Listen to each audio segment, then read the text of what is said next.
કેન્દ્ર ભારતીય જનતા પાર્ટી અને પ્રદેશ ભારતીય જનતા પાર્ટી આયોજિત સમગ્ર દેશ અને ગુજરાતમાં સમગ્ર જિલ્લામાં પણ અમે પાર્ટીની યોજના પ્રમાણે ગાંવ ચલો અભિયાન તારીખ 10 અને 11ના રાત્રિ રોકાણ સાથે કાર્યકર્તા લોકસભા વિસ્તાર એટલે જામનગર જિલ્લાના દરેક ગામમાં એક દિવસની નાઇટ સાથે લોકસંપર્ક થાય,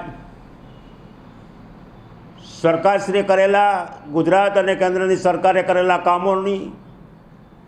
ચર્ચાઓ થાય, પક્ષના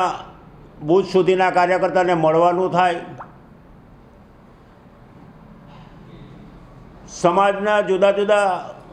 શ્રેષ્ઠીઓને અને અલગ પ્રકારના લોકોને મળવાના થાય એ આશયથી આ પાર્ટીનો એક કાર્યક્રમ છે।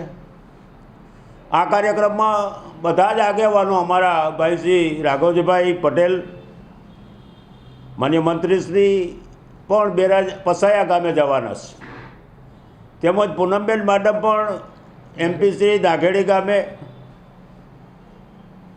હું પ્રમુખ તરીકે પણ મારે અલિયા ગામે હું નાઇટ રહેવાનો છું, લોકોને અને કાર્યકર્તાને મળવાનો છું। એવા પ્રયત્નો તંત્ર અને પાર્ટીના લોકો, પાર્ટીના કાર્યકર્તા કરી રહ્યા છે। એટલે ખૂબ સારી રીતે આજે સમગ્ર જિલ્લામાં સંગઠન, સરકારના કામો અને ખૂબ સારી રીતે કાર્યકર્તા કામ કરી રહ્યા છે, એનો હું આનંદ વ્યક્ત કરું છું।